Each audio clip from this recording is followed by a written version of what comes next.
আসসালামু আলাইকুম এভরিওয়ান। কি অবস্থা সবার, কেমন আছেন আপনারা? আশা করি ভালো আছেন। আমাকে কি ক্লিয়ারলি দেখা এবং শোনা যাচ্ছে কি না আমাকে জাস্ট একটু কমেন্ট করে জানান। I mean, do let me know in the chat section so that I can make myself confirm that আপনারা আমাকে ক্লিয়ারলি দেখতে এবং শুনতে পাচ্ছেন। Am I audible? Okay, very good, thank you so much. Alright, excellent. Okay, thank you so much for your responses. Anyways, so আমাদের আজকের ক্লাসটা শুরু করার আগে let me introduce myself first. Well, my name is Sajidul Alam Sweet and I'm your instructor, the spoken English instructor. So আমি যদি আমার সম্বন্ধে একটু বলি তাহলে হচ্ছে আমি 10 মিনিট স্কুলে সাথে দীর্ঘদিন পড়িয়েছি, 10 মিনিট স্কুলে। তারপরে হচ্ছে মেগামাইন্ড প্লাসেও spoken English and grammar instructor হিসেবে ছিলাম। তারপরে হচ্ছে ক্যারিয়ার ক্যাটালিস্ট ছিলাম at Byte Wise Limited, which is located in Pakistan. As a remote worker I was remote worker there. ঠিক আছে। আহ, উম, ঠিক আছে। So I was a remote worker there and বর্তমানে আমি হচ্ছে ঢাকা ইউনিভার্সিটিতে মাস্টার্স করছি, মাস্টার অফ এডুকেশন। ঠিক আছে। সো এটি হচ্ছে আমার আজকের ইন্ট্রোডাকশন বলবো। So anyways, let's start our class. আমরা ক্লাসে আরো অনেক কিছুই জানবো একে অপরের সাথে, ঠিক আছে। আর ছোট্ট করে একটা ইনস্ট্রাকশন আপনাদেরকে দিয়ে রাখি। আপনাদের মধ্যে যদি কোনো ধরনের কারো কোনো কোয়েশ্চেন থাকে, সেটা বিশেষ করে কোর্স রিলেটেড যদি কোনো কোয়েশ্চেন থাকে, তাহলে সেটি হচ্ছে আমরা একদম ক্লাসের শেষে গিয়ে আনসার করব, ঠিক আছে। আর ক্লাসে আমি যা পড়াবো সেটি নিয়ে যদি কোনো ধরনের কোনো কনফিউশন থাকে বা কোনো থাকে, কোয়ারিজ থাকে, তাহলে সেক্ষেত্রে হচ্ছে আমি আপনাদেরকে একটা অপরচুনিটিস দিব। বাট আপনাদের যেটা করতে হবে, আপনাদেরকে একটু কেয়ারফুলি ক্লাসগুলো অ্যাটেন্ড করতে হবে, মানে পুরো সেশনটা, ঠিক আছে। Anyways, so let's start our class. So today's our class topic is about build correct sentences plus speak naturally. So this is our topic, class topic. So আজকে আমাদের টপিকটা মূলত কি, আমরা কিভাবে আসলে একটা complete sentence without any grammatical errors, কোনো ধরনের কোনো গ্রামার এরর ছাড়া আমরা কিভাবে একটা কমপ্লিট সেন্টেন্স তৈরি করতে পারি, প্লাস কিভাবে আমরা একদম ন্যাচারাল ওয়েতে কথা বলতে পারি, সেই বিষয় নিয়ে আমরা আজকে ক্লাসে জানার চেষ্টা করব, ঠিক আছে। Okay, so let's see our objectives of today's class. So by the end of this session, আজকের ক্লাসের শেষে আপনি কি শিখবেন আসলে? প্রথমে আপনি যেটা শিখবেন সেটা হচ্ছে build correct sentences using subject verb object. যে স্ট্রাকচারটা আছে সেটি ব্যবহার করে আপনি কি করতে পারবেন, আপনি একটা কমপ্লিট সেন্টেন্স তৈরি করতে পারবেন। তারপরে কি করতে পারবেন, use present, past and future simple tense. আপনি কিভাবে প্রেজেন্ট টেন্স, পাস্ট টেন্স এবং ফিউচার টেন্স দিয়ে কি করতে পারেন, বাক্য তৈরি করতে পারবেন, কোয়েশ্চেন তৈরি করতে পারবেন এবং ব্যবহার করতে পারবেন, ঠিক আছে। এরপরে এক্সপ্যান্ড সেন্টেন্সেস ন্যাচারালি। আমরা দেখব যে আপনি কিভাবে আসলে একটা সেন্টেন্সকে আপনি যেটা আজকে তৈরি করা শিখবেন সেটিকে আপনি কিভাবে এক্সপ্যান্ড করতে পারবেন, তার মানে বর্ধিত করতে পারবেন, বাড়াতে পারবেন, ঠিক আছে। তারপরে understand how real English sounds. এবং আপনারা বুঝতে পারবেন যে যারা রিয়েল ইংলিশ, মানে যারা নেটিভ স্পিকার, খুব সুন্দর করে ইংরেজিতে কথা বলতে পারে, তারা কিভাবে কথাগুলো আসলে বলে, ঠিক আছে। যেটাকে আমরা কানেক্টেড স্পিচ বলে নাম জানি, ঠিক আছে। এটি আমরা দেখব। এবং ইউজ ফ্লুয়েন্সি ফ্রেজেস কনফিডেন্টলি। এবং আপনি এই যে ফ্লুয়েন্সি ফ্রেজ, এই ফ্রেজ জিনিসটা কি এবং এটা কিভাবে কাজ করে, ফ্লুয়েন্সি ফ্রেজেস জিনিসটা কি, সেটি আমরা ক্লাস শেষে আহ, জানার চেষ্টা করব, ঠিক আছে। সো আমরা তাহলে ক্লাসটা শুরু করে দিচ্ছি। So first we have the core foundation. আজকের ক্লাসের যে মূল আকর্ষণ সেটি হচ্ছে subject plus verb plus object, ঠিক আছে। সেটি কি, এই দেখেন, আমাদের ইংরেজি যে সেন্টেন্সের যে স্ট্রাকচার, মানে basic sentence structure, advance level আর একটু অন্যরকম আছে, সেটা আমরা পরে দেখব। বাট আজকে আমরা দেখব বেসিক যে সেন্টেন্স স্ট্রাকচার সেটি সেটি হলো subject plus verb plus object. আমি একটু আমরা আশা করি আপনারা স্ক্রিনটা আমার ক্লিয়ারলি দেখতে পাচ্ছেন, ঠিক আছে। ওকে, লেটস স্টার্ট।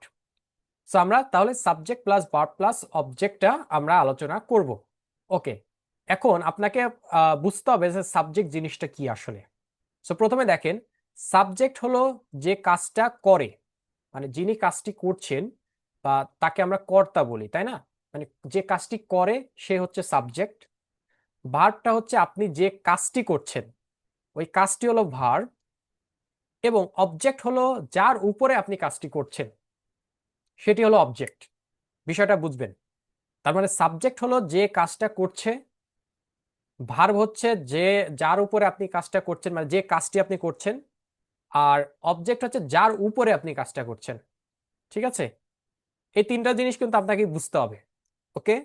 এবং আরেকটা জিনিস আপনাদেরকে বলে রাখি, সেটা হচ্ছে আমি যে ম্যাটেরিয়ালসটা দেখে আপনাদেরকে পড়াচ্ছি, ক্লাস শেষে এই ম্যাটেরিয়ালসটা আপনারা আপনাদের যে হোয়াটসঅ্যাপ গ্রুপ থেকে জয়েন হয়েছেন সেখানে পেয়ে যাবেন, এবং এই ক্লাস রেকর্ডটাও আপনারা পেয়ে যাবেন।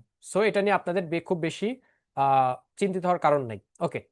সো দেখেন আমরা কিভাবে জিনিসটা কাজ করে একটু দেখি। যেমন ফর এক্সাম্পল দেখেন, এক্সাম্পল হিসেবে যেমন আই স্পিক ইংলিশ, আমি ইংরেজি বলি, তাই না? এখানে দেখেন আইটা হচ্ছে এখানে সাবজেক্ট, এই যে সাবজেক্ট। স্পিক মানে বলা, এটি হচ্ছে কি আমাদের ভার্ব। ইংলিশটা এখানে হচ্ছে অবজেক্ট।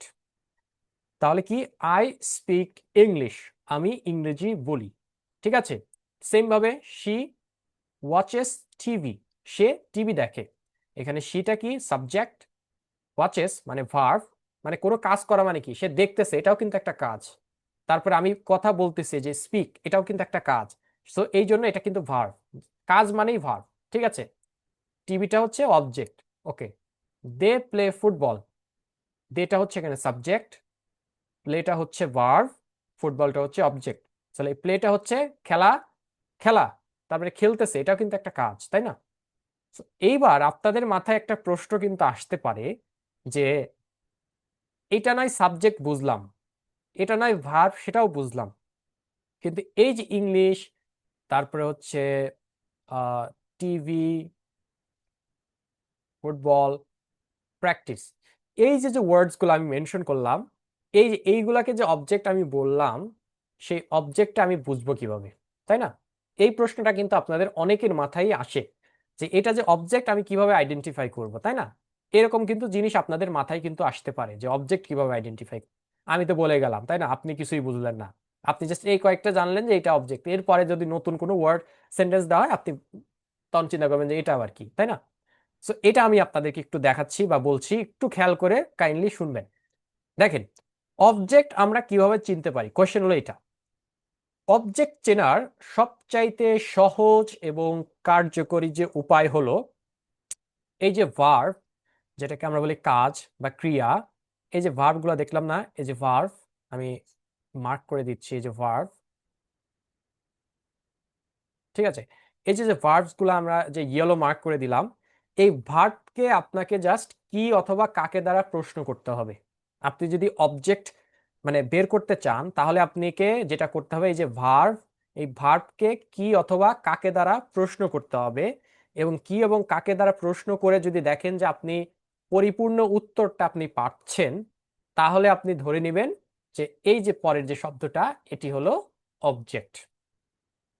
আমি আরেকবার বলছি, অবজেক্ট চেনার সবচাইতে সহজ ওপেন ওয়ে হচ্ছে যে এই যে ভার্ব, এই ভার্বকে আমরা কি করব, কি অথবা কাকে দ্বারা প্রশ্ন করব।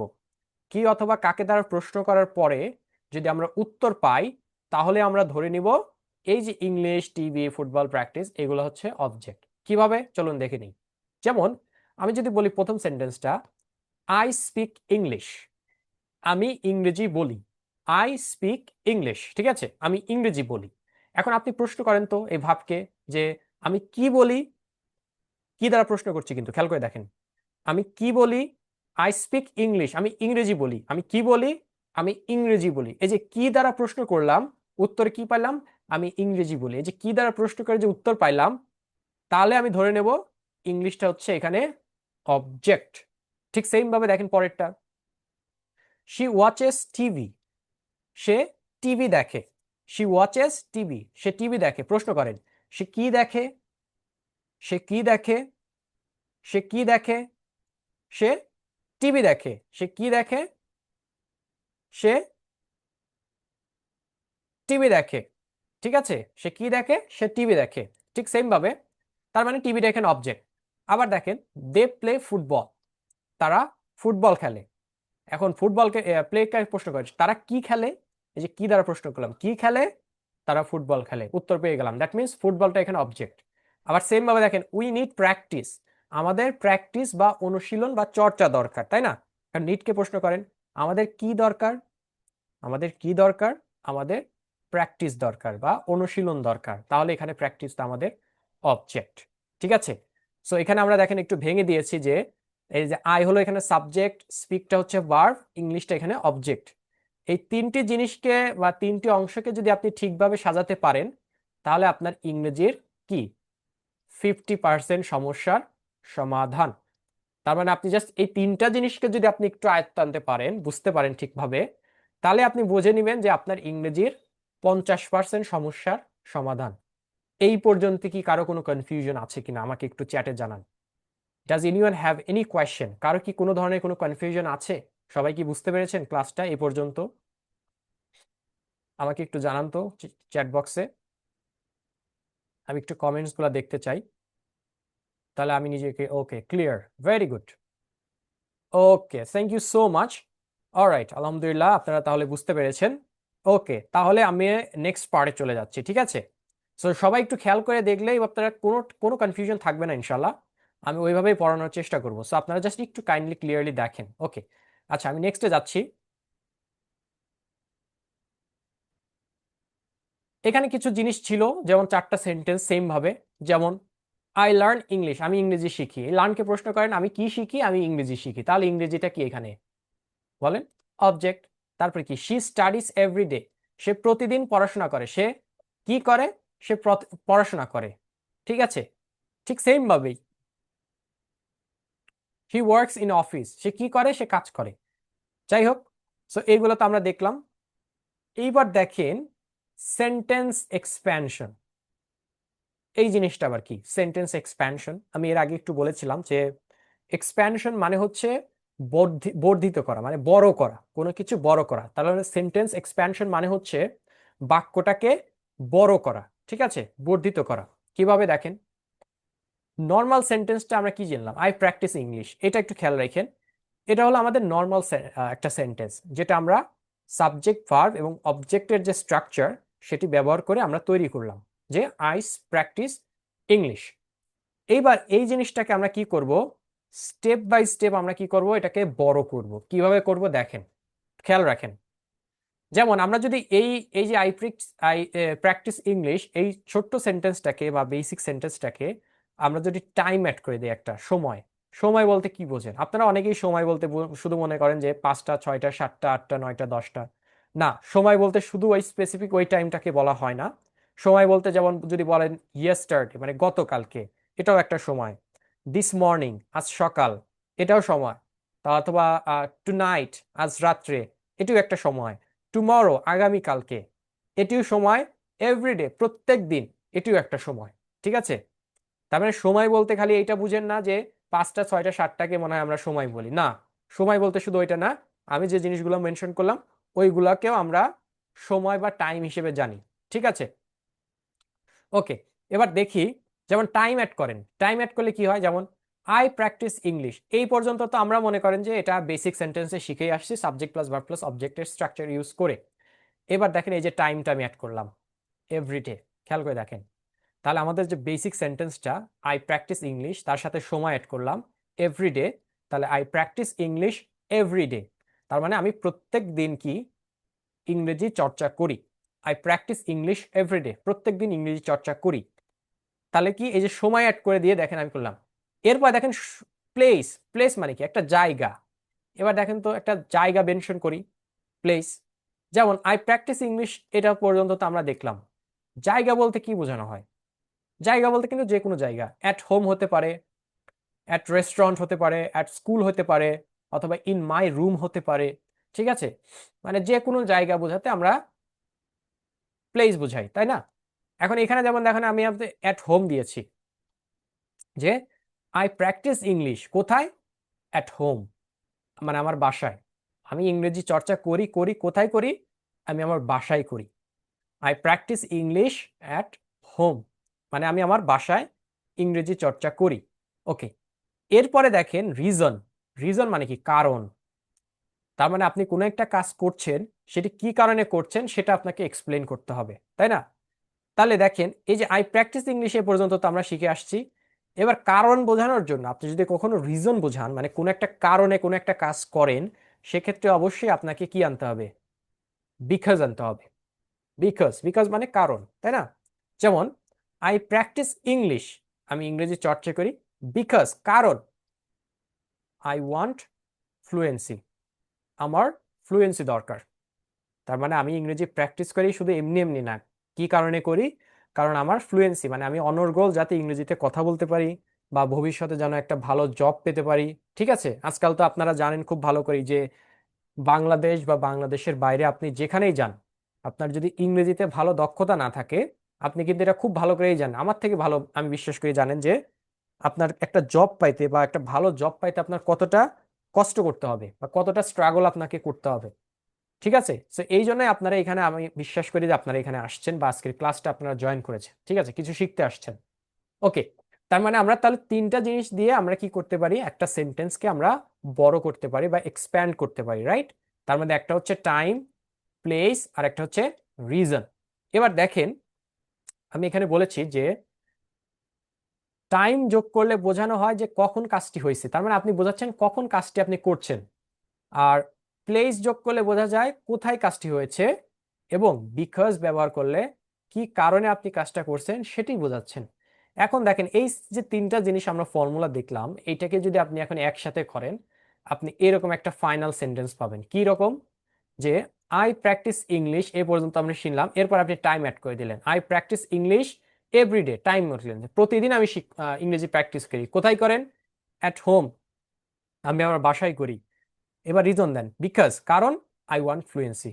দেখেন আপনি একটা বড় সেন্টেন্স, আপনি যদি নিজেকে প্রশ্ন করেন যে আপনি জীবনে যদি কেউ সেন্টেন্স নাও পারেন, আপনি এই ফর্মুলাটা যদি ইউজ করেন, দেখেন আপনি কত সহজে আপনি এত বড় একটা অ্যাডভান্স লেভেলের সেন্টেন্স আপনি করে ফেললেন ছোট্ট একটা সেন্টেন্স থেকে। যে আমরা কিচ্ছু পারতাম না মনে করেন, আমরা প্রথমে কি শিখলাম? আমরা একটা সেন্টেন্স তৈরি করা শিখলাম subject plus verb plus object দিয়ে, তারপরে সেটাকে টাইম, প্লেস এবং রিজন দিয়ে এক্সপ্যান্ড করলাম, করে আমরা কি করলাম? এরকম একটা সুন্দর কমপ্লিট লং একটা সেন্টেন্স আমরা রেডি করে ফেললাম, তাই না? তো তার মানে কি, ছোট বাক্য ভালো, কিন্তু বড় বিস্তারিত বাক্য আপনাকে কি করবে? কনফিডেন্ট করবে। তার মানে আপনি যদি এরকম একটা সেন্টেন্স আপনি আস্তে আস্তে তৈরি করতে পারেন, তাহলে কি হবে? আপনি অটোমেটিক্যালি আপনার মধ্যে কনফিডেন্স তৈরি হয়ে যাবে যে না, আমার দ্বারাও সম্ভব, আমি পারবো, এবং ইনশাল্লাহ আপনি পারবেন। আপনি বিশ্বাস রাখুন, নিজেকে নিজের উপর বিশ্বাস করেন, ঠিক আছে? তাহলে ইনশাল্লাহ আপনি পারবেন, ঠিক আছে? ইনশাল্লাহ আপনি পারবেন। জাস্ট আমার ক্লাসগুলো একটু খেয়াল করে একটু কাইন্ডলি আমার ক্লাসগুলো একটু মনোযোগ দিয়ে শুনেন, ইনশাল্লাহ আপনি পারবেন, ঠিক আছে? Now let's move on to the next part, which is present simple, right? So now we are going to learn about how to use present simple tense. ঠিক আছে, এই জিনিসটা আপনি আসলে কিভাবে এই জিনিসটা আসলে কিভাবে আপনি জিনিসটা ব্যবহার করতে পারবেন, এই বিষয়টা আমি একটু দেখবো, ঠিক আছে? সো প্রেজেন্ট সিম্পল টেন্সটা আমাদের আজকে জানতে হবে। দেখেন আমি আহ, যখন পড়াই, ঠিক আছে, আপনাকে আগে বুঝতে হবে যে আপনি ওই জিনিসটা কি পারপোজে ইউজ করছেন, রাইট?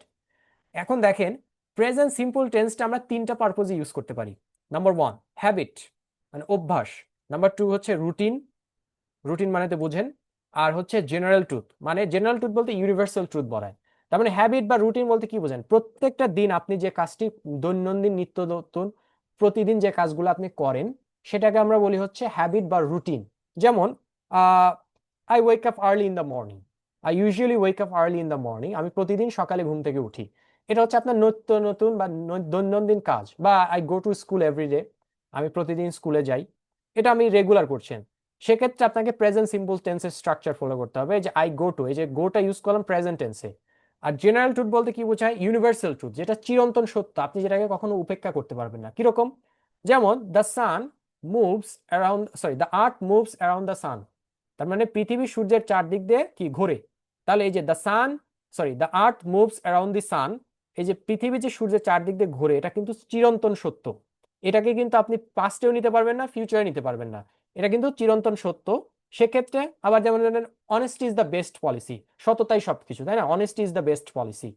এই যে যে আপনি যে স্টেটমেন্টগুলা, কোন একটা স্টেটমেন্ট বললেন বা জেনারেল ট্রুথ, ইউনিভার্সাল ট্রুথ, সেই জিনিসগুলো কিন্তু আমরা প্রেজেন্ট সিম্পল টেন্সের স্ট্রাকচার ফলো করে আমরা কিন্তু ইউজ করব। ঠিক আছে, এই জিনিসটি একটু মাথায় কাইন্ডলি আপনারা একটু খেয়াল করবেন। ঠিক আছে, যে কিভাবে এই জিনিসগুলো আসলে আমরা ইউজ করতে পারি।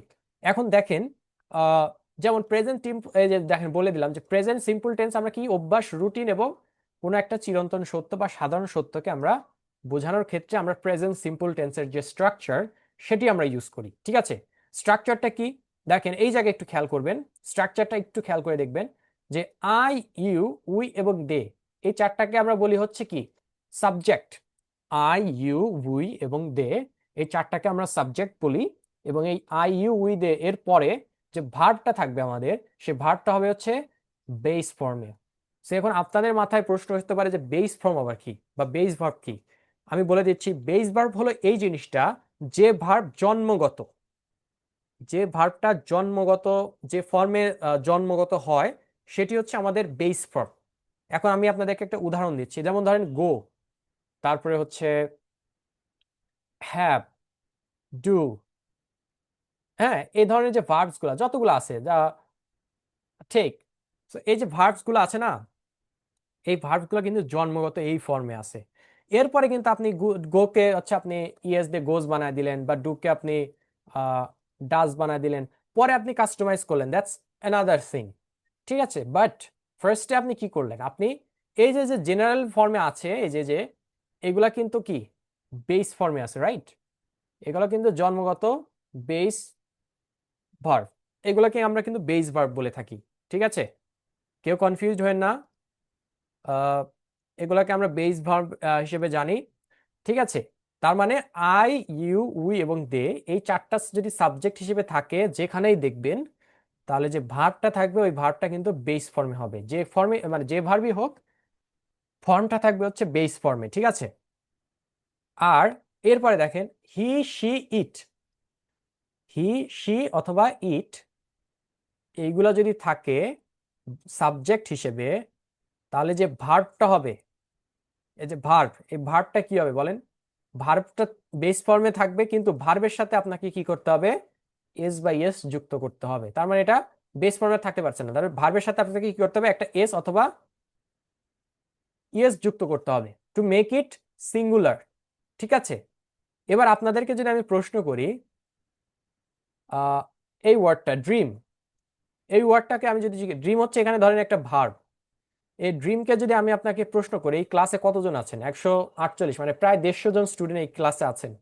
আমি চ্যালেঞ্জ করে বলতে পারি, এই যে ড্রিম, এই ওয়ার্ডটাকে যদি আমি বলি যে এটা সিঙ্গুলার না প্লুরাল ভার্ব হিসেবে, আপনারা বেশিরভাগ সিংহভাগ লোক এইখানে আমাকে বলবেন যে এটা হচ্ছে সিঙ্গুলার। এবং এর সাথে যদি আমি বলি এস, মানে ড্রিমস, এটা সিঙ্গুলার না প্লুরাল, আপনারা আমাকে কনফিডেন্টলি বলবেন এটা হচ্ছে প্লুরাল। Am I right? আমি আশা করি এটাই আপনি চিন্তা করতেছেন, কিন্তু এটা ভুল। আজকে থেকে জানবেন, এই যে ড্রিম, এই যে ড্রিমের সাথে যদি আপনি এস বা ইয়েস দেখেন, এই যে এস লাগায় দিছি ড্রিমস, আজকের পর থেকে জানবেন এটা যদি ভার্ব হয় এবং এর সাথে যদি এস হয়, তাহলে এই ড্রিমসটা হচ্ছে এখানে সিঙ্গুলার। এস থাকলে সিঙ্গুলার, এস যদি না থাকে তাহলে এটা প্লুরাল। আজকে থেকে যেন মাথায় রাখবেন। যেমন মনে করেন যে টেক, টিএকে, টেক, এই টেকটা কি এস আছে? এস বাই এস না, নাই, তাহলে এটা কি? এটা প্লুরাল। এর সাথে যদি একটা এস লাগাই দেন তাহলে সিঙ্গুলার। আজকের পর থেকে এই জিনিসটা মাথায় গেঁথে রাখেন। ঠিক আছে, আমি আপনাদেরকে চিনি, ঠিক আছে, এটাই বাস্তব। এবং আপনারা এই জিনিসটা, যে ভার্বের সাথে যদি কখনো এস বা ইএস দেখেন, তাহলে মনে করবেন ওই ভার্বটা সিঙ্গুলার, আর ভার্বের সাথে যদি এস বা ইএস না দেখেন তাহলে ওইটা প্লুরাল। ঠিক আছে, এই জিনিসটা যেন কোনো দিন ভুল না হয় আজকের পর থেকে। সেই জন্য বলছে যে হি, শি এবং ইট, এই তিনটার পরে যে ভার্ব থাকবে, মানে মেইন ভার্ব, এর সাথে আপনাকে এস অথবা ইএস যুক্ত করে দিতে হবে টু মেক ইট সিঙ্গুলার, এটাকে সিঙ্গুলার করার জন্য। ঠিক আছে, আমি এখানে লিখে দিচ্ছি সাইডে, দেখছেন সিঙ্গুলার। আচ্ছা, এই যে দেখেন বলে দিয়েছি এই জন্য যে হি, শি এবং ইট, এটাকে আমরা এক বচন বা সাবজেক্ট যদি হয় এক বচন, তাহলে ভার্বের সাথে কি করতে হবে? আমাদের এস অথবা ইএস যুক্ত করতে হবে। এবং এটাই আপনাদের সবচাইতে কমন যে মিস্টেক। আমি জানি এই ভুলটা আপনারা করেন, এই জন্য আপনাদেরকে শুরুতেই এই জিনিসটা আমি শিখাই দিলাম।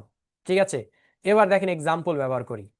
যেমন আমি বলেছি আই ইউ উই দে, এই চারটার পরে ভার্ব থাকে বেস, কোনো চেঞ্জ হবে না। যেমন আই ওয়ার্ক, এখানে দেখেন ওয়ার্ক যে ভার্বটা এটা কিন্তু চেঞ্জ হয়নি, এটার সাথে কোনো এস বা এস কোনো কিছু যুক্ত হয়নি। যেমন আই ওয়ার্ক, তারপরে উই স্টাডি, স্টাডিকে কোনো চেঞ্জ হয় নাই কারণ উই হচ্ছে আমাদের এখানে আছে, দেখেন এই যে উই।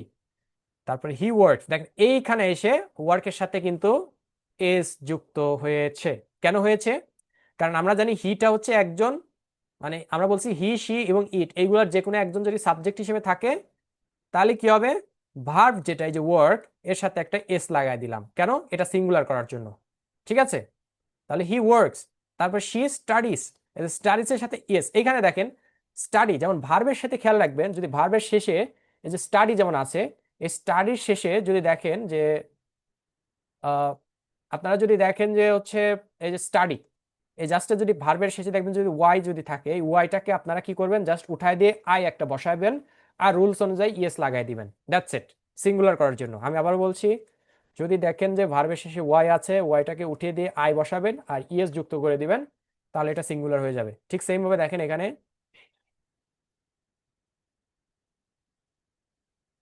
তাহলে দেখেন এখানে কি হয়েছে, এখানে শি স্টাডিজ, ঠিক আছে, শি স্টাডিজ, এখানে যে স্টাডিজ ইউজ করলাম, এখানে শি আছে দেখে কি হয়েছে, ভার্বের সাথে ইয়েস লাগাই দিছি।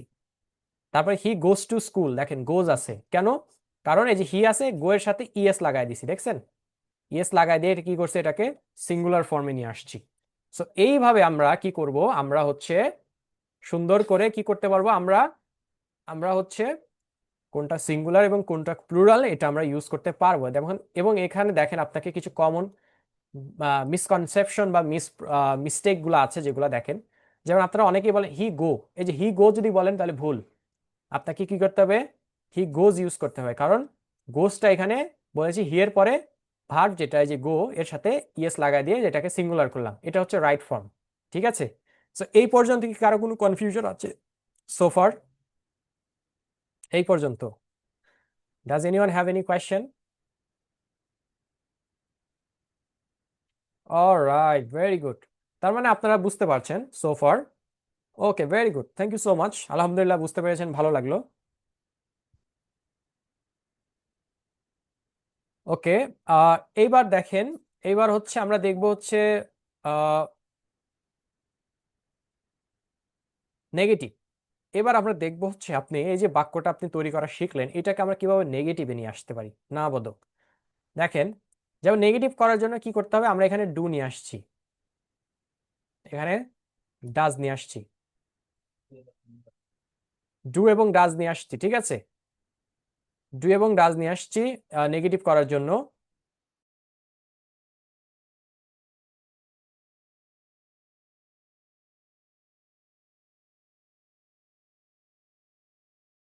সো দেখেন, sorry for the inconvenience. So এখানে দেখেন ডু এবং ডাজ, আমি ডু এবং ডাজ ইউজ করছি। সো দেখেন নেগেটিভ করার জন্য। এখন আপনার মাথায় একটা প্রশ্ন কিন্তু আসতে পারে, ঠিক আছে, এখানে আপনি একটু কনফিউজড হতে পারেন, সেটা হচ্ছে আপনাদেরকে একটু খেয়াল রাখতে হবে একটা জিনিস, আমি একটু বলে দিচ্ছি সাইডে। যদি কখনো দেখেন ডু, ডাজ অথবা ডিড, ঠিক আছে, এইগুলাকে আমরা বলি অক্সিলারি ভার্ব, ঠিক আছে, সেম সেমি মডেল অক্সিলারি বলা হয়। সো যদি ডু ডাজ ডিড দেখেন, এরপরে যে ভার্বটা হবে এগুলা কিন্তু সাহায্যকারী ভার্ব, ঠিক আছে, কোনো কোনো ক্ষেত্রে একাকিও বসতে পারে মেইন ভার্ব হিসেবে, দ্যাটস এক্সেপশনাল। বাট এই যে যে ডু ডাজ ডিড এগুলাকে আমরা সাহায্যকারী ভার্ব বলি, অক্সিলারি ভার্ব। এরপরে যে মেইন ভার্বটা হবে, মানে মেইন ভার্ব ছাড়া তো একটা বাক্য হবে না, তাহলে যে মেইন ভার্বটা হবে সেটি হবে কিন্তু বেস ফর্মে। বেস ফর্মে বলতে জন্মগত যে ফর্মে হইছে সেই ফর্মে হবে, নো ম্যাটার এর সামনে আই আছে না ইউ আছে।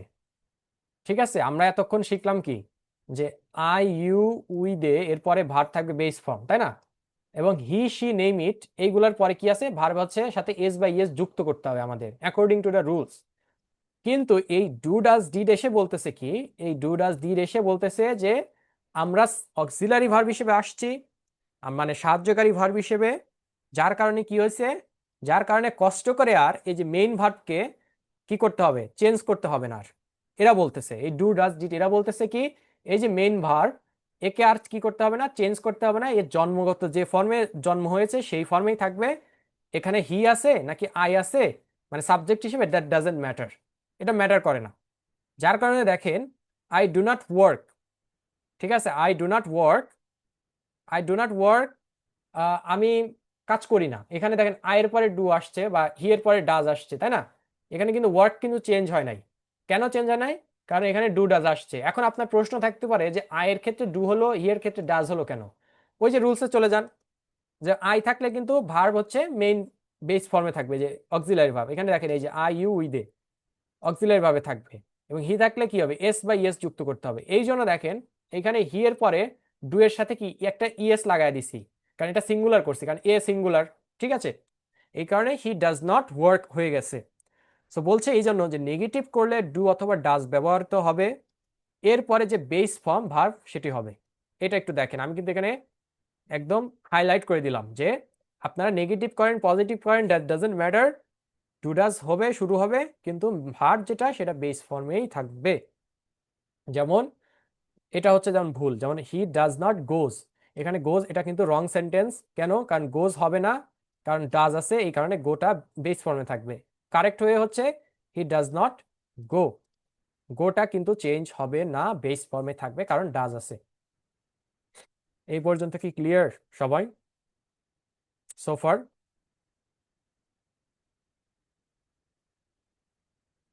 ওকে, ভেরি গুড।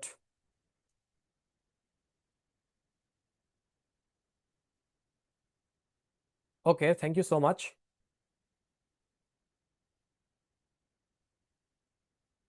আচ্ছা, কারো কি কোনো কনফিউশন আছে?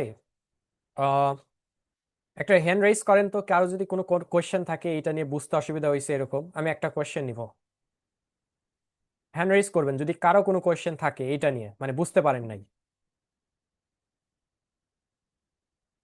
বুঝতে পারেন নাই এটা নিয়ে কারো কোনো কোয়েশ্চেন আছে কিনা, যদি থাকে, ঠিক আছে, হ্যান্ড রাইজ করতে হবে, হ্যান্ড রাইজ। ওকে, যদি কোয়েশ্চেন না থাকে, ওকে, তাহলে মানে আপনারা বুঝতে পেরেছেন। ওকে, থ্যাংক ইউ সো মাচ। আচ্ছা, একজন কোয়েশ্চেন হ্যান্ড রাইজ করেছেন, ইচ্ছে তানবির আহমেদ। ওকে, সোফার আপনার কি কোনো কোয়েশ্চেন আছে? জি বলেন। স্যার আসসালামু আলাইকুম স্যার। ওয়ালাইকুম আসসালাম, জি বলেন। স্যার ওই ডে এর ক্ষেত্রে কি হবে স্যার, ডাজ হবে না ডু হবে স্যার? দে, ডে ডে ওটা বেস দে ভার্ব এর ক্ষেত্রে, থাকবে? হ্যাঁ দে হচ্ছে ডু হবে। এই যে দেখেন, কই গেল, এই যে দে আছে না, দের ও ক্ষেত্রে আপনার base base verb, verb. Base ভার্বটাই থাকবে। Yes exactly, base verb. এখন ওকে এখানে যেমন, okay okay they do not, they do not, they do not okay. Want that, তাহলে এই যে ডু নট ইউজ করলাম, ঠিক আছে, কারণ দে আছে, বুঝতে পেরেছেন? জি, thank you sir. Alright, thank you so much. Okay, তাহলে আমি নেক্সট পার্টে যাচ্ছি। আহ, দেখেন এবার কোয়েশ্চেনের জিনিসটা কি, কোয়েশ্চেনের সেম জিনিসটাই, কোয়েশ্চেনের সবকিছুই সেম থাকবে। জাস্ট আপনার যে এই যে ডু ডাজ ডিট আপনি শিখলেন মাত্র, এই জিনিসটাকে শুধুমাত্র এই যে সাবজেক্ট না হি বা আই এর আগে জাস্ট আনতে হবে। কই গেল, এই যে যেমন ডু ইউ ওয়ার্ক অথবা ডাস শি ওয়ার্ক, দেখছেন? জাস্ট এই ইউ এরটা পরে ডুটা আগে আসছে। দেখেন এখন আপনাদের সেমটা রুলসটাই ফালান, এখানে শি আছে দেখে, সাবজেক্টটা শি আছে দেখে এখানে কিন্তু ডাজ হইছে অ্যাকর্ডিং টু দ্য রুলস। এখানে ইউ আছে দেখে কি হয়েছে বলেন, ডু আছে, ডু আসছে, কারণ আমরা এই যে রুলসে পড়লাম, এই যে আই ইউ উইথ থাকলে বেস ফর্ম, আর হি সি নেমিত থাকলে এস বাই এস, দেখছেন? সেম ভাবে আমরা এখানে কিন্তু ওই জিনিসটাই করলাম। জাস্ট আপনার যে ডু অথবা ডাজ এটাকে জাস্ট আপনি সামনে নিয়ে আসবেন, that's it, you are good to go. Okay, এরপরে দেখেন, আমি এই পর্যন্ত তাহলে ক্লিয়ার। এরপরে দেখেন, আমি বলে দিলাম যে কোয়েশ্চেন করলে ডু ডাজ সামনে আসে, আর ভার্ব কিন্তু বেস ফর্মেই, ভার্বটা কিন্তু চেঞ্জ হবে না। ওকে, ক্লাস রেকর্ড পিডিএফ সবকিছু পারবেন, কোনো টেনশন করেন না, ক্লাসে মনোযোগ দেন, ওইটা নিয়ে টেনশন করার কোনো প্রয়োজন নেই, আমি সবকিছু দিয়ে দিব ইনশাল্লাহ। ওকে, এইবার দেখেন আমরা সেম ভাবে আমরা পাস্ট এবং ফিউচার নিয়ে আলোচনা করব। এখানে শুধু সিম্পল টেন্স নিয়ে কিন্তু আমরা আজকে কথা বলছি, কারণ আমাদের অনেক সময় লাগবে সবকিছু যদি ডিটেইলে আলোচনা করতে, ওইগুলো আমরা মেইন ক্লাসে শিখবো ইনশাল্লাহ, যখন আপনারা মেইন কোর্সে আসবেন। ওকে, সো প্রেজেন্ট পাস্ট সিম্পলের ক্ষেত্রে কি হবে? পাস্ট সিম্পল সোজা হতে হচ্ছে কোন একটা কাজ অতীতে কি হয়ে গেছে, কমপ্লিট হয়ে গেছে। কিভাবে? যেমন ধরেন I finished my homework yesterday, গতকালকে আমি আমার যে বাড়ির কাজটা সেটা সম্পূর্ণ করেছি, তাই? তাহলে যে ফিনিশড, ফিনিশের সাথে ইডি লাগাই দিলাম, ফিনিশড। এই যে গতকালকে করলাম, এটা কিন্তু অতীতে, বর্তমানের সাথে কিন্তু কোনো সম্পর্ক নাই। তার মানে এখানে বলছে কি, যে অতীতে সম্পূর্ণ হওয়া কোনো কাজ বোঝাতে পাস্ট সিম্পল আমরা ব্যবহার করি। ঠিক আছে, ফর এক্সাম্পল দেখেন, সাবজেক্ট মানে কর্তা যে থাকবে, এরপরে যে ভার্বটা থাকবে, এই ভার্বের পরে ভার্বটা কি হবে, সেকেন্ড ফর্মে থাকবে, মানে পাস্ট ফর্মে থাকবে। ঠিক আছে, ভার্ব পাস্ট করার জন্য সাথে ভার্বের সাথে ইডি লাগাই দিতে হবে রেগুলার ভার্বের ক্ষেত্রে। ইরেগুলার ভার্বের ক্ষেত্রে কিছু এক্সেপশন আছে, ওই জিনিসটা আমি আপনাদেরকে, যারা মেইন ক্লাসে আপনারা যখন আসবেন ভর্তি হবেন, তখন ইনশাল্লাহ মেইন কোর্সে বা ওটা আমি আপনাদেরকে দিয়ে দিব একটা লিস্ট। আচ্ছা, যেমন আই ওয়ার্কড ইয়েস্টারডে, এখানে দেখেন এই যে ওয়ার্কের সাথে ইডি লাগাই দিয়েছি, দেখছেন?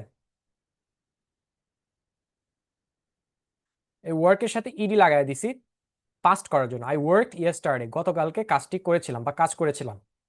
বা শি স্টাডিড লাস্ট নাইট, সে গতকালকে কি করেছে, পড়াশোনা করেছে গতকালকে। হি ওয়েন্ট হোম, সে গতকালকে বাসায় গিয়েছে। ঠিক আছে, এই যে যে বললাম, এইটা হলো আমরা পাস্ট করলাম, অতীত, পাস্ট সিম্পল।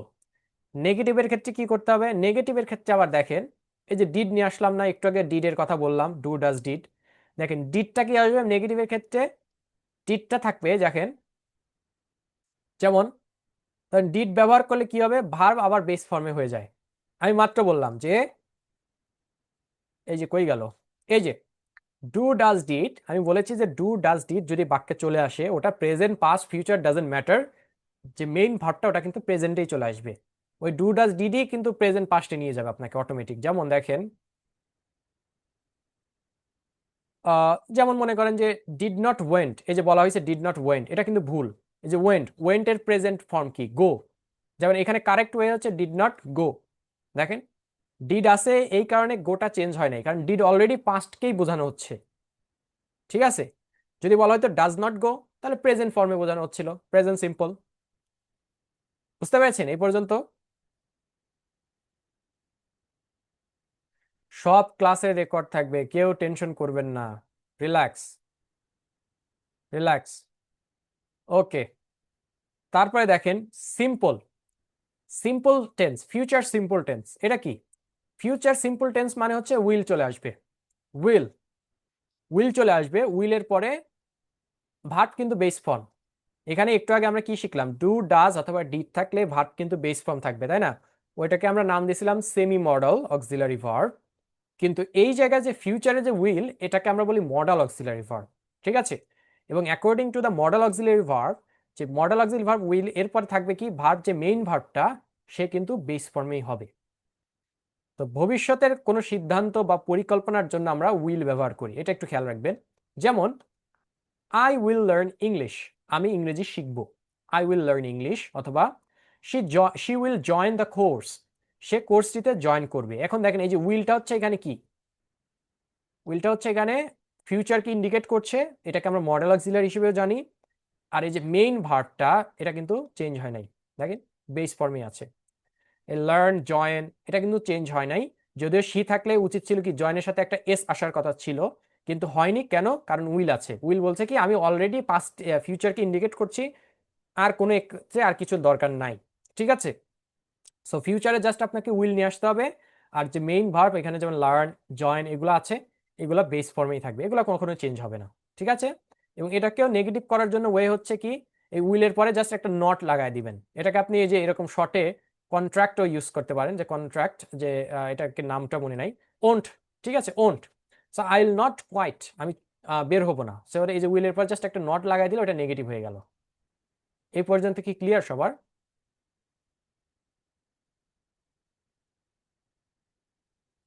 এ পর্যন্ত কি সবাই ক্লিয়ার সো ফার?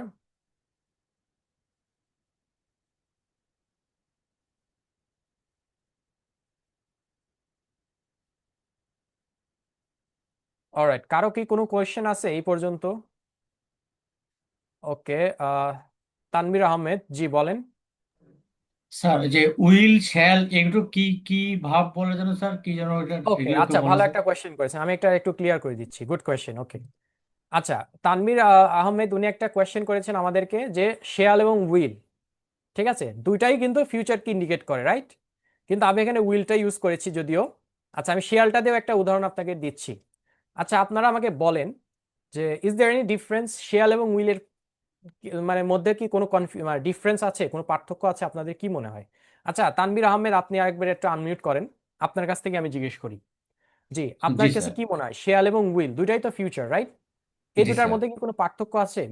মানে মিনিং এ কোনো পার্থক্য আছে, কি মনে হয় আপনার? স্যার মিনিং এর কোনো পার্থক্য নাই, কিন্তু স্যার আমার কেন জানি মনে হয় স্যার এই দুইটা দুই জায়গায় ব্যবহার হয়। ভেরি গুড, ওকে, ঠিক আছে, আমি আপনার অ্যান্সারটা এখন দিয়ে দিচ্ছি। আচ্ছা, এই জিনিসটা দেখেন, শেয়াল এবং উইল, যদি আমি একটা সেন্টেন্স লিখি এখানে আপনাদের, যে হি উইল গো দেয়ার। আচ্ছা, হি উইল গো দেয়ার, আর একটা হচ্ছে হি শ্যাল গো দেয়ার। এই যে দেখেন, হি উইল গো দেয়ার। আচ্ছা, তানভীর আহমেদ, আপনি এবার বলেন, আমাকে আনমিউট করেন প্লিজ। এবার বলেন তো, এইখানে এই যে দুইটা বললাম, he will go there R he shall go দেয়ার, এখানে কি কোনো পার্থক্য আছে? কিন্তু আমার মনে হচ্ছে স্যার রাইটটা হচ্ছে হি উইল গো দেয়ার। ওকে, আপনার কাছে কি মনে হচ্ছে, শিয়ালটা ভুল? জি স্যার, শেলটা ভুল ওকে, মনে থ্যাংক হচ্ছে ইউ সো স্যার। মাচ। এবার দেখেন, আমি আপনাদেরকে উত্তরটা দিয়ে দিচ্ছি। এখানে দুইটাই রাইট, কিন্তু এখানে মিনিংগত মানে মানে মিনিং মানে কি, অর্থগত দিক দিয়ে একটু চেঞ্জ আছে। কিরকম? আপনি যদি বলেন যে হি উইল গো দেয়ার, অথবা যদি বলেন আই উইল গো দেয়ার, তার মানে কি বোঝায়? এখানে বোঝানো হয়, এই উইল যদি আপনি ব্যবহার করেন, তাহলে আপনি মানে বোঝাচ্ছেন যে আমি অবশ্যই অবশ্যই ওইখানে যাব। আপনি গ্যারান্টি দিয়ে বলছেন কি আই উইল গো দেয়ার অথবা হি উইল গো দেয়ার, সে এখানে অবশ্যই অবশ্যই এখানে যাবে।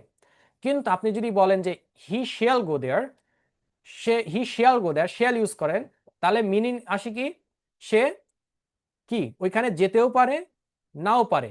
ঠিক আছে, সে ওইখানে কি করে, যেতেও পারে, নাও পারে। মানে কোনো গ্যারান্টি নাই যে সে আসলে এখানে যাবে কি না, মানে শিওর দিচ্ছে না। অথবা যদি বলেন, আপনি বলেন যে আপনি ধরেন কালকে স্কুলে যাবেন কি না আপনি শিওর না, সেক্ষেত্রে আপনি কি বলবেন? আপনি সেক্ষেত্রে বলবেন কি, যে I shall go to my I shall go to school tomorrow. তার মানে আমি আগামীকালকে স্কুলে যেতেও পারি, নাও পারি, তার জন্য আপনি শ্যাল ইউজ করলেন। আপনি শ্যাল ইউজ করলেন।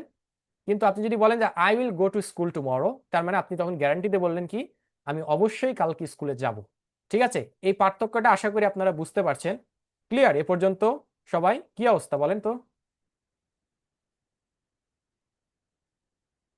So far? Alright, very good, thank you so much. Okay, আমি নেক্সটে আগাচ্ছি, আমাদের টাইমটা একটু কম, এই জন্য আমি একটু দ্রুত আগাতে যাচ্ছি, ঠিক আছে? অলরাইট, ওকে, নেক্সট আমি যাচ্ছি। এইবার দেখেন, আমরা একটু দেখবো হচ্ছে কানেক্টেড স্পিচ। এই জিনিসটা আবার কি, খায় না মাথায় নেয়। ঠিক আছে, কানেক্টেড স্পিচ জিনিসটা কি আমরা একটু দেখি। সো কানেক্টেড স্পিচটা হলো যে আমরা যখন আমরা অনেকেই নেটিভ স্পিকারদের কনভারসেশন শুনি, রাইট? সো নেটিভ স্পিকাররা আসলে কিভাবে কথা বলে বা যেভাবে বলে, মানে অনেক সময় ফাস্ট শোনা যায়, তাই না? তাদের কথাগুলো মনে হচ্ছে একটু স্মার্ট ওয়েতে, তারা যে বলতেছে জিনিসটা শুনতে একটু ব্রিটিশ বা আমেরিকান মনে হয়। আসলে এটা কিভাবে সম্ভব, দেখেন ওইটাই, যে ওই জন্য তারা কি করে, ওরা কি করে, ওদের আহ, ওদেরকে হচ্ছে আপনার কি বলে এটাকে, যে ইন রিয়েল ওয়ার্ডস, মানে রিয়েল ইংলিশের ক্ষেত্রে আমাদের যেটা হয়, রিয়েল ইংলিশের ক্ষেত্রে আমাদের যে ওয়ার্ডস বা যে শব্দগুলো আছে সেগুলো কানেক্ট হয় কেন? To make it more sound fast, to make it more sound fast. যেরকম দেখেন, যেমন ধরেন ওয়ান টু, এই যে ওয়ান টু, এই ওয়ান টুকে আমরা কি করতে পারি, কানেক্টেড স্পিচ ব্যবহার করে আমরা কি করতে পারি, কানেক্টেড স্পিচ ব্যবহার করে আমরা কি করতে পারি, আমরা বলতে পারি ওয়ানা। যেমন ওয়ান টুকে আমরা কনভার্ট করে কি করলাম, ওয়ানা করলাম। ওয়ান টুকে কনভার্ট করে আমরা ওয়ানা করে ফেললাম। যেমন আপনি যদি এটা যদি বলেন যে I want to learn English, আমি ইংরেজি শিখতে চাই, I want to learn English. সেইখানে আপনি কি করছেন, আপনি ওয়ান্ট টু বলছেন। আপনি যদি এটা বলেন, এটা কিন্তু ভুল না, কোনো দোষের কিচ্ছু নাই। কিন্তু আপনি যদি মনে করেন যে না, আমি স্পোকেন ইংলিশ শিখতেছি, আমি চাই যে আরেকটু জিনিসটা আরেকটু সুন্দর করে বলতে চাই, বা যার কাছে বলতে চাই সে যাতে তার কাছে আরো শুনতে আরো ভালো লাগে, তো এরকম যদি চান, সেক্ষেত্রে আপনি বলতে পারেন ওয়ান টু কে ওয়ানা। যেমন আপনি বলতে পারেন I wanna learn English, I wanna learn English. তার মানে বলতে পারেন কি, আই ওয়ানা লার্ন ইংলিশ। ঠিক আছে, ঠিক সেম ওয়েতে যেমন গোয়িং টু কে আপনি বলতে পারেন গনা, গোয়িং টু কে আপনি কি বলতে পারেন? গনা। যেমন I am going to call you, এটা না বলে আপনি বলতে পারেন কি? আপনি বলতে পারেন I am gonna call you, I am gonna call you. ঠিক আছে, আপনি বলতে পারেন কি I am gonna call you. এই যে দেখেন গনা ওয়ানা ইউজ করে কি করছি আমরা, আমাদের যে স্পিচটাকে এটাকে আরেকটু কানেক্ট করতেছি, আর এটাকে মোর কি বলা যায়, এটাকে মোর স্মার্ট শোনা যাচ্ছে, I am gonna call you, right? আরেকটা আছে সেটা হচ্ছে কি গট টু। এই গট টুকে আমরা কি বলি? গড়া। ইটস গড়া। গড়া কিভাবে কাজ করে? যেমন ধরেন আই গট টু গো, আমার যেতে হবে।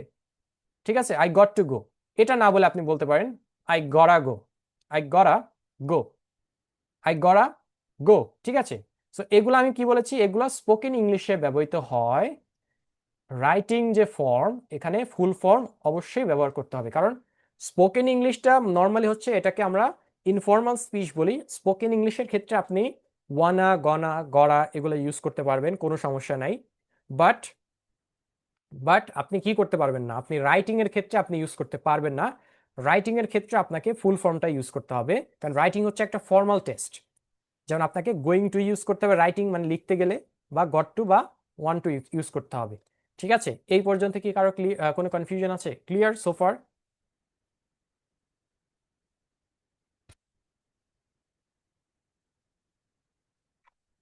Any question so far? Okay, very good. Alright, তার মানে বুঝতে পারছেন। ওকে, এরপরে দেখেন আমি নেক্সটে যাচ্ছি। এরপরে এরপরে দেখেন রিডাকশন ইন ফাস্ট স্পিচ। এই জিনিসটা আবার কি? Reduction in fast speech, reduction in fast speech জিনিসটা কি? যেমন ফ্লুয়েন্স যারা স্পিকার্স আছে তারা সাউন্ডগুলোকে কি করে, রিডিউস করে। রিডিউস করে কিভাবে? যেমন ধরেন হোয়াট আর ইউ ডুইং, এই যে একটা sentence what are you doing, এই সেন্টেন্সটাকে যারা ফ্লুয়েন্ট স্পিকার আছে তারা অনেকটা এরকম এরকম ভাবে বলে what are doing, what are doing, what are doing. ঠিক আছে, একটু ফাস্ট বলে। অথবা মনে করেন যে এইভাবে বলে, যেমন ডিড ইউ ইট। এই যে ডিড ইউ ইট আমরা বলি ডিড ইউ ইট, এই ডিড ইউ ইটকে তারা কি বলে? Did you eat, did you eat, did you eat. ঠিক আছে, did you eat, did you eat. অথবা ধরেন যে লেট মি নো, এই যে লেট মি নো কে তারা কি বলে? Lemme know, lemme know. ঠিক আছে, লেম মি নো, এই যে লেম মি নো। তার মানে এই যে এটাকে আমরা বলি ফাস্ট স্পিচ। তার মানে এভাবে না বললেও আপনার কোনো ধরনের কোনো সমস্যা নাই। তবে আপনি যখন শুনবেন, শোনার সময় কিন্তু অবশ্যই আপনাকে বুঝতে হবে যে এভাবেও কিন্তু বলা যায়, যে ডিড ইউ ইট কে ডিড ইউ ইট বলা যায়, লেট মি নো কে লেট মি নো বলা যায়। ঠিক আছে, ওকে। আচ্ছা, আমি নেক্সটে যাচ্ছি, আশা করি বুঝতে পারছেন। নেক্সটে আমাদের আছে হচ্ছে ফ্লুয়েন্সি ফ্রেজেস। আমাদের প্রায় শেষের দিকে আসছি ক্লাসের। সো আপনারা অনেকে ধৈর্য ধরে শুনতেছেন, এটা অনেকের জন্য আমি থ্যাঙ্কস বলবো। So fluency phrases, fluency phrases জিনিসটা কি? ফ্লুয়েন্সি ফ্রেজেস হচ্ছে, দেখেন আপনি যদি ইংরেজিতে একদম ন্যাচারাল একটা কনভারসেশন স্টার্ট করতে চান, তাহলে আপনাদেরকে অবশ্যই অবশ্যই এই যে রেডিমেড যে ফ্রেজ, এইগুলোকে আপনাদেরকে ইউজ করা জানতে হবে। এখন ফ্রেজেস মানে কি, অনেকের মাথায় এই কোয়েশ্চেনটা আসতে পারে যে হোয়াট ইজ ফ্রেজ। ফ্রেজ মানে হচ্ছে আ গ্রুপ অফ ওয়ার্ডস, একসাথে কয়েকটা শব্দ, একসাথে একগুচ্ছ শব্দ। বাংলাতে যদি বলি একগুচ্ছ শব্দ, বা এটাকে আমরা বলি আ গ্রুপ অফ ওয়ার্ডস। ঠিক আছে, একটা গ্রুপে দুই তিনটা শব্দ থাকতে পারে, সেটাকে আমরা বলি ফ্রেজ। ঠিক আছে, সেখানে আমি টোটাল কয়েকটা ফ্রেজেস দিয়েছি, যে ফ্রেজেসগুলো আপনারা ইউজ করতে পারেন। আমি কিভাবে ইউজ করা যায় আমি একটু আপনাদেরকে বলে দেখাচ্ছি। যেমন দ্যাট সাউন্ডস গ্রেট, মনে করেন যে আপনার কোনো একজন সহপাঠী বা কোনো একজন বন্ধু একটা ভালো রেজাল্ট করেছে বা ভালো একটা চাকরি পেয়েছে, তখন সে কি বলতে পারে? Hey, do you know I got GPA 5, I got GPA 5, আমি জিপিএ 5 পেয়েছি ইন মাই এসএসসি এক্সাম। ঠিক আছে, এসএসসি এক্সামে আমি জিপিএ 5 পেয়েছি। এখন আপনি শুনে কি বলবেন? আপনি শুনে কিন্তু এই যে ফ্রেজগুলো ইউজ করতে পারেন। যেমন wow that sounds great, congratulation, wow that sounds great, congratulation. তাই না, বলতে পারেন। অথবা আপনাকে কেউ জিজ্ঞেস করলো যে hey, do you know where is the Taj Mahal, তাজমহলটা কোথায়, তুমি কি আমাকে বলতে পারবা? এখন আপনি জীবনে তাজমহলের নামই শোনেন নাই, কোথায় আছে সেটা তো পরের বিষয়। তখন আপনি বলতে পারেন কি, well I am not sure, I am not sure. ঠিক আছে, আই এম নট শিওর। আবার পরেরটা দেখেন ইট ডিপেন্ডস। ইট ডিপেন্ডসটা কিভাবে ব্যবহার করতে পারেন? ইট ডিপেন্ডস মানে হচ্ছে এটা নির্ভর করে। কিভাবে ব্যবহার করতে হয় চলুন দেখি। ধরেন আপনি আপনার কোনো একটা ফ্রেন্ডের সাথে কথা বলছেন, এই মধ্যে আপনার ফ্রেন্ড বা আপনি আপনার ফ্রেন্ডকে জিজ্ঞেস করলেন যে do you like tea or coffee, তোমার চা পছন্দ নাকি কফি পছন্দ। এখন মনে করেন আপনার ফ্রেন্ডের দুইটাই পছন্দ, যেমন আমার দুইটাই পছন্দ, ঠিক আছে। কিন্তু চাটা কখন নিবে আর কফিটা কখন নিবে এটা নির্ভর করে পরিস্থিতির উপর বা সময়ের উপর। তখন সে কি বলতে পারে, ওয়েল ইট ডিপেন্ডস, এটা নির্ভর করে। When I wake up in the morning, I usually would like to take a cup of tea. আমি সকালে ঘুম থেকে ওঠার পরে আমার এক কাপ কফি নিতে আমি পছন্দ করব। However, in the evening, সন্ধ্যার সময়, I would like to take a cup of coffee. Coffee নিতে পছন্দ করব। So that means it depends, এটা নির্ভর করে, or it depends on my mood, আমার মুডের উপরে ডিপেন্ড করে। বুঝতে পেরেছেন? সো এই যে যেগুলো আমি ব্যবহার করলাম, এই যে জিনিসগুলো আপনারা দেখতে পারলেন, এই জিনিসগুলো আপনাকে আমি বলেছি ফ্লুয়েন্সি ফ্রেজ, মানে রেডিমেড ফ্রেজ, যেগুলো আপনি ব্যবহার করে কি করতে পারবেন, কনফিডেন্ট শোনাবেন। ঠিক আছে, আপনার কাছে মনে হবে আপনি অটোমেটিক্যালি কনফিডেন্ট। এই ছোট্ট ছোট্ট জিনিসগুলো আপনাকে কি করতে হবে, কি করতে পারবে, আপনাকে সুন্দর করে কনফিডেন্ট হিসেবে তৈরি করতে পারবে। ঠিক আছে, সো আশা করি এই পর্যন্ত কি কারো কোনো কনফিউশন আছে, কোনো কোয়েশ্চেন সো ফার? আমি একটা লাস্ট কোয়েশ্চেন নিব। ওকে, মারজান, মারজান আপনি কি কোনো কোয়েশ্চেন করতে চাচ্ছেন? আপনি হ্যান্ড রেজ করে আছেন। মারজান, আপনাকে আনমিউট করতে হবে। হ্যাঁ, জি বলেন। স্যার, জি বলেন। সেমি মডাল ভার্বটা একটু আবার রিপিট করবেন? হ্যাঁ হ্যাঁ, শিওর শিওর শিওর। আচ্ছা দাঁড়ান, একটু দাঁড়ান। এই যে যেমন ধরেন, কই গেল, কোথায় কোথায় যেন, এই যে দেখেন, এই যে বললাম যে ডু ডাজ ডিড, ঠিক আছে, এগুলাকে আমরা সেমি মডাল অক্সিলারি ভার্ব হিসেবে চিনি। অক্সিলারি ভার্ব মানে হচ্ছে যে একটা বাক্যে সে সাহায্যকারী ভার্ব হিসেবে কাজ করে, সে মেইন রোল প্লে করে না। মেইন রোলটা কিন্তু আপনার যে মেইন যে ভার্বটা, আসল যে ভার্ব, সেই কাজ করে। এই ডু ডাজ ডিড এর কাজ হচ্ছে কি, ওই ভার্বকে জাস্ট সাহায্য করা। ঠিক আছে, এবং আমি বলেছিলাম যে বাক্যে যদি দেখেন যে ডু ডাজ ডিড আসে, যদি দেখেন মডাল সেমি মডাল অক্সিলারি বা সাহায্যকারী ভার্ব হিসেবে, তাহলে এই যে মেইন ভার্ব, যেমন এখানে ওয়ার্ক, এখানে ওয়ার্ক আছে, তাই না, এটা কিন্তু হি এর সাথে সাথে চেঞ্জ হওয়ার কথা ছিল, ওয়ার্কটা এস আসার কথা ছিল। কিন্তু বলছে কি, ডু ডাজ ডিড বলছে কি, যে আমি যেহেতু সেমি মডাল অক্সিলারি বা সাহায্যকারী ভার্ব, আমি যদি বাক্যে চলে আসি, তাহলে আর এই যে মেইন যে ভার্ব এর আর চেঞ্জ হওয়ার কোনো প্রয়োজন নাই। বুঝতে পেরেছেন? এটা হচ্ছে ডু ডাজ জি ডিড বা স্যার। সেমি মডাল অক্সিলারি ভার্বের নিয়ম। Sir, clear? হ্যাঁ বলেন। স্যার, গ না, ওয়া ওয়া না, তারপর গটা, এই তিনটা ওয়ার্ড ছাড়া কি আর কোনগুলো এরকম ইউজ করা যাবে?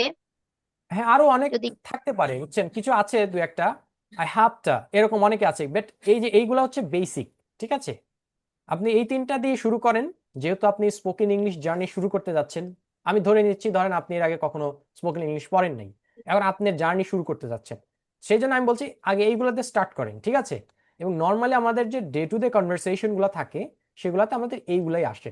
বুঝতে পেরেছেন? জি স্যার। ওকে, স্যার, থ্যাংক। 7 পয়েন্টে, স্যার 7 পয়েন্টে কি ওইটার মধ্যে কোনো রুলস আছে যে যেটা দিয়ে কনভার্ট করব? না না, কোনো রুলস নাই, এটা জাস্ট আপনার সাউন্ডের উপরে।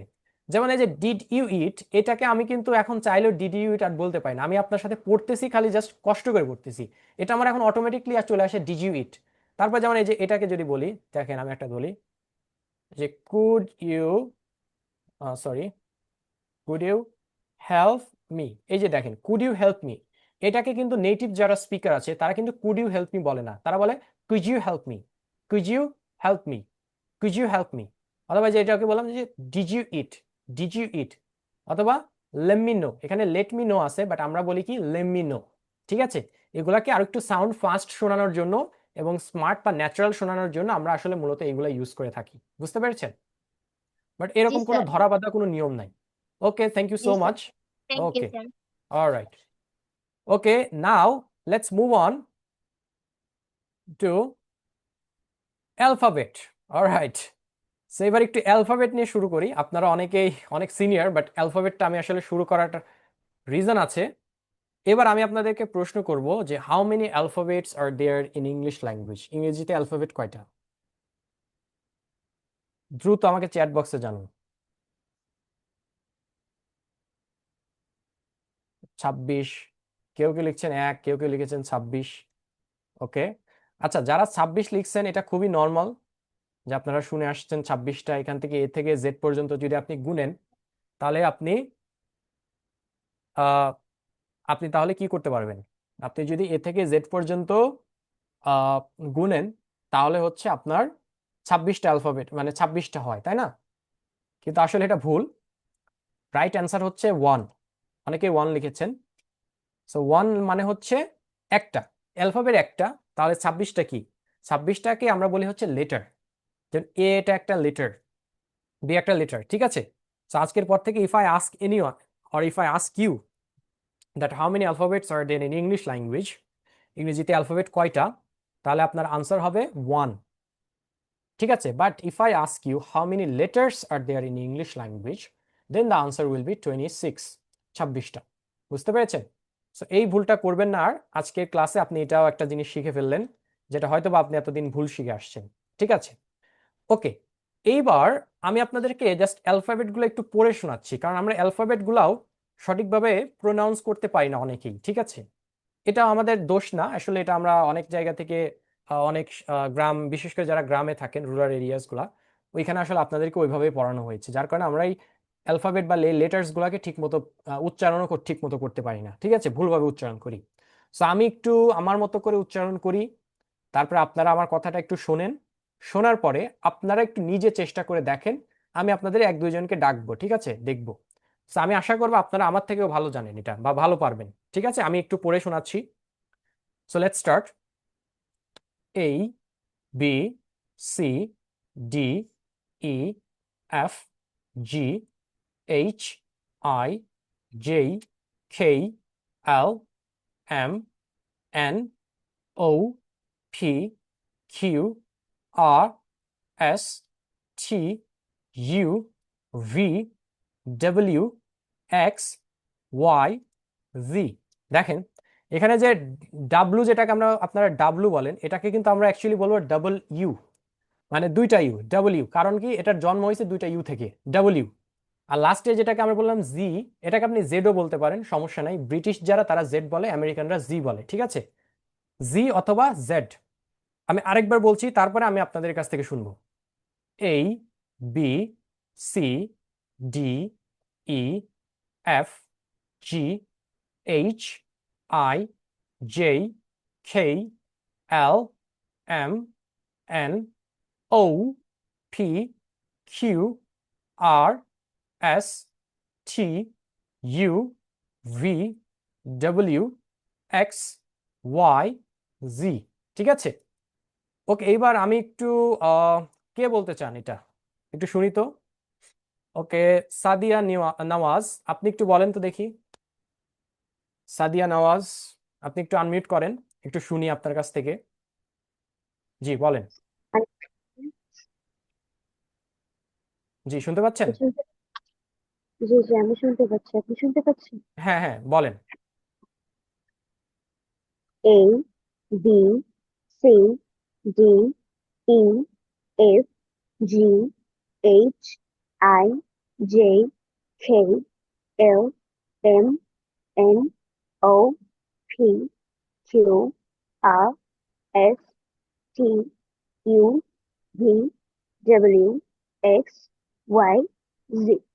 Alright, very good, excellent. এরপর আমি আরেকজনের কাছ থেকে শুনতে চাই। তানহাজ চৌধুরী, আপনি একটু বলেন তো আনমিউট করে।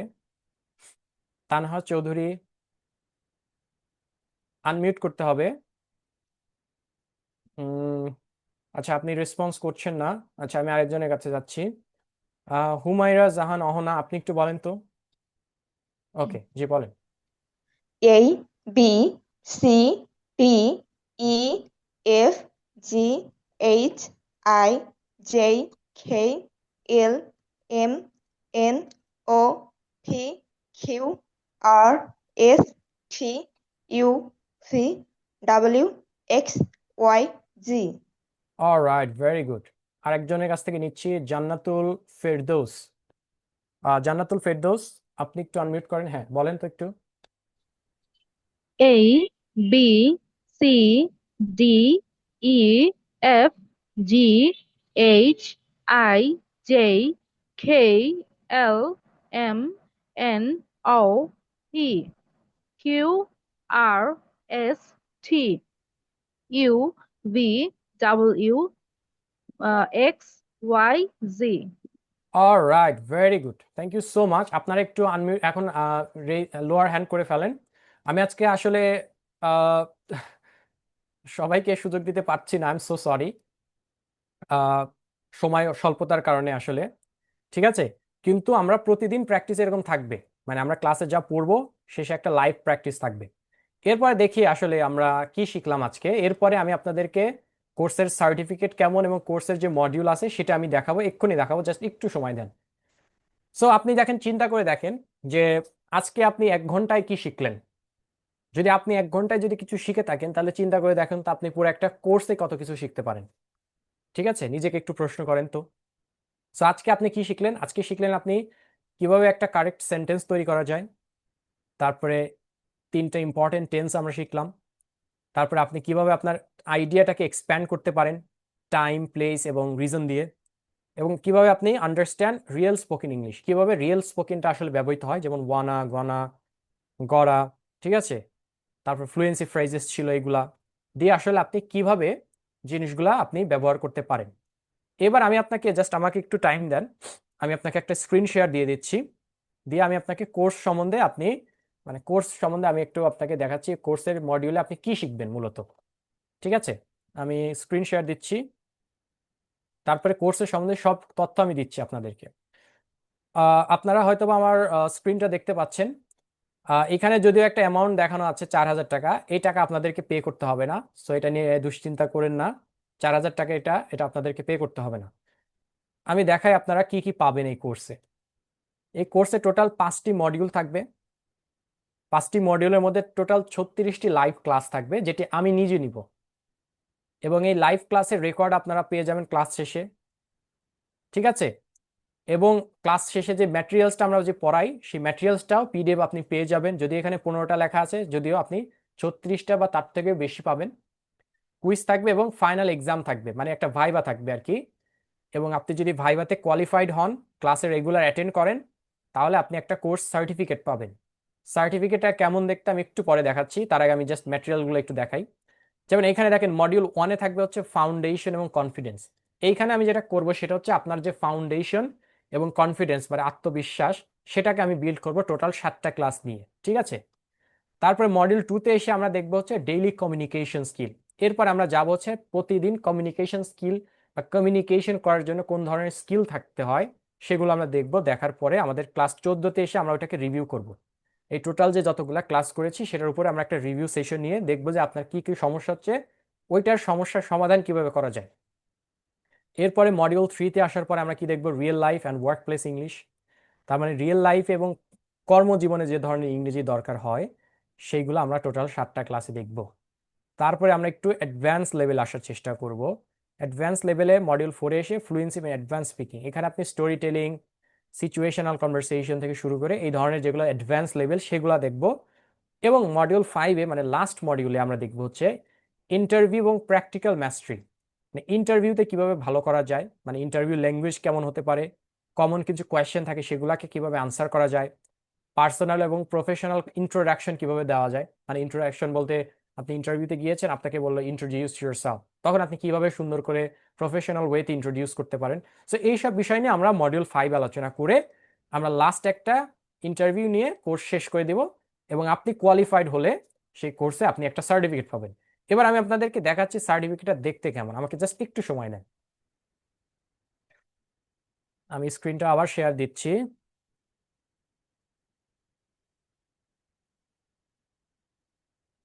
এই যে দেখেন, এটা হচ্ছে আপনাদের সার্টিফিকেট। মানে আপনি যখন ক্লাসটা মানে কোর্সটা শেষ করবেন, সার্টিফিকেটটা এরকম একটা সার্টিফিকেট পাবেন যেখানে আপনার নামটা সুন্দর করে লেখা থাকবে, আপনার প্যারেন্টসের নাম থাকবে, এবং আপনি কি কোর্সটা শেষ করেছেন, গ্রেডটা কেমন পেয়েছেন, ঠিক আছে, এবং কত তারিখে আপনার এই সার্টিফিকেটটা ইস্যু করা হয়েছে সেটি আপনারা এই সফট কপিটা আপনি আপনার ইমেইলের মাধ্যমে পেয়ে যাবেন। ঠিক আছে, ওকে। এইবার আরেকটা তথ্য আমি আপনাদের সাথে শেয়ার করি, মোটামুটি সবই শেয়ার করে ফেললাম। এবার আমি একটা জিনিস আপনাদেরকে দেখাই কোর্স সম্বন্ধে। ঠিক আছে, একটু দাঁড়ান, আমাকে জাস্ট একটা মিনিট একটু।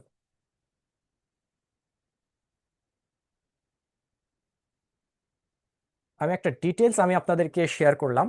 সো আমি অলরেডি আপনাদেরকে আহ, যে তথ্যগুলো আমি শেয়ার করে ফেললাম। এবার আপনাদের মাথায় কোশ্চেন আসতে পারে কোর্স ফি নাই নাকি। আচ্ছা, আমাদের কোনো কোর্স ফি নাই, হাউএভার আমাদের একটা অ্যাডমিশন ফি আছে, সেটি হচ্ছে মাত্র 300 টাকা। আপনাকে এই 3 মাসে একটা কোর্স আমরা নিব, সেই কোর্সে আপনাকে শুধুমাত্র 300 টাকা একটা অ্যাডমিশন ফি, ভর্তি ফি আপনাকে, আমি দেখেন আপনাদের গ্রুপে নাসিম স্যারের নাম্বার, হোয়াটসঅ্যাপ নাম্বার দিয়ে দিয়েছি, সেখানে হচ্ছে আপনি আর নাসিম স্যারকে নক দিবেন। আপনি 300 টাকা বিকাশ, নগদ, রকেট যে কোনো মাধ্যমে আপনি পে করে আপনি জাস্ট এই 300 টাকা দিয়ে আপনি ভর্তি হয়ে যাবেন। এই ভর্তি হওয়ার পরে আপনি কি পাবেন?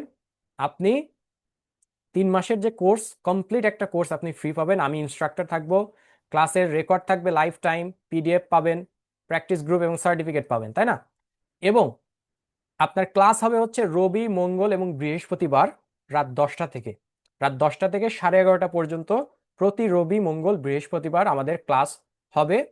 এবং ক্লাসের ক্লাস আমাদের শুরু হবে হচ্ছে আগামীকালকে, মানে 3 তারিখ রাত হচ্ছে 10টার সময়, ঠিক আছে? এবং আপনাদের যে ভর্তির লাস্ট ডেট হচ্ছে আগামীকালকে পর্যন্ত, মানে 3 তারিখ পর্যন্ত আপনাদের ভর্তির লাস্ট ডেট। এর মধ্যে ভর্তি হয়ে যাবেন যারা, তাদেরকে একটা প্রাইভেট হোয়াটসঅ্যাপ গ্রুপে অ্যাড করে দেওয়া হবে, ঠিক আছে? ওই হোয়াটসঅ্যাপ গ্রুপে আপনারা অ্যাড থাকবেন এবং ওইখানে আমরা কোর্সের লিঙ্ক বা সব মেটেরিয়ালস আমরা ওইখানেই দিব, ক্লাসটা আমরা ওইখান থেকেই পরিচালনা করব। এবং আবারও বলছি, কোর্স ফিটা কিন্তু টোটালি ফ্রি, ঠিক আছে?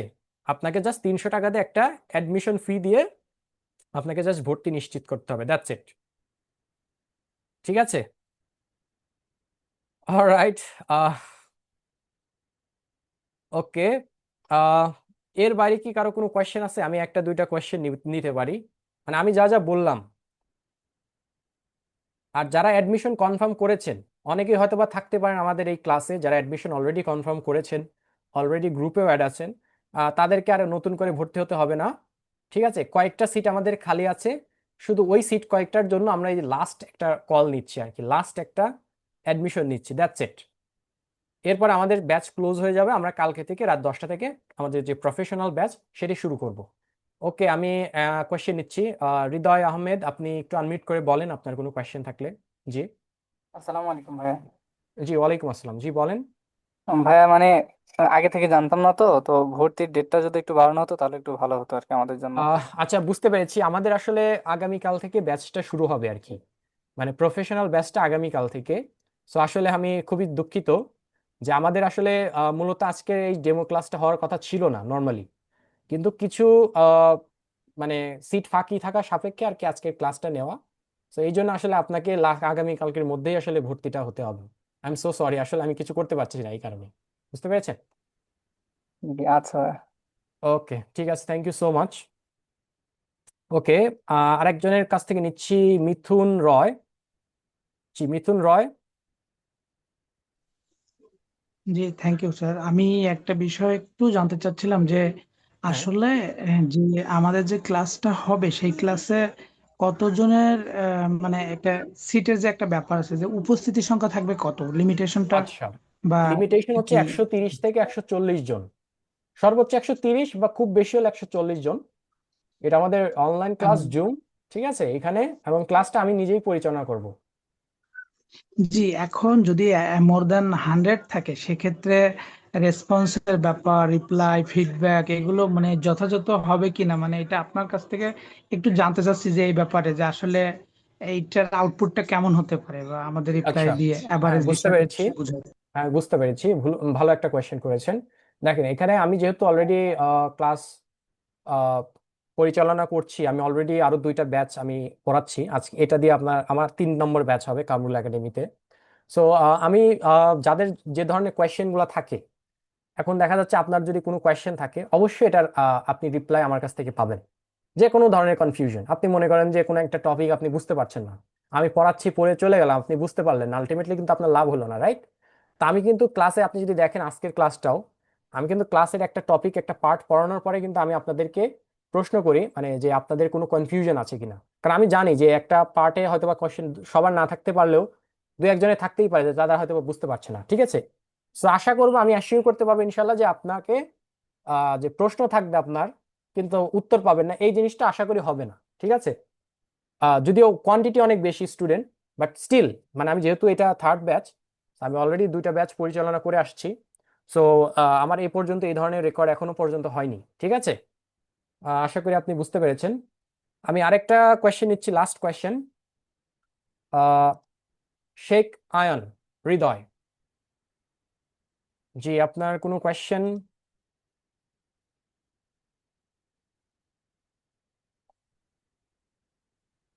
আর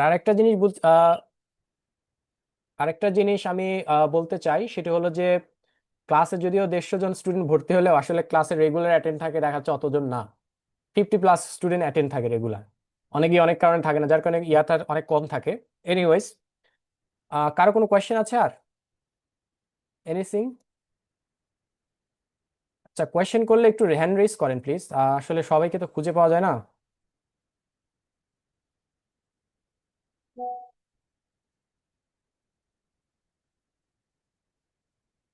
আচ্ছা, আমি লাস্ট আরেকটা নিচ্ছি, এমডি কাজী নাসিম ইকবাল, জি।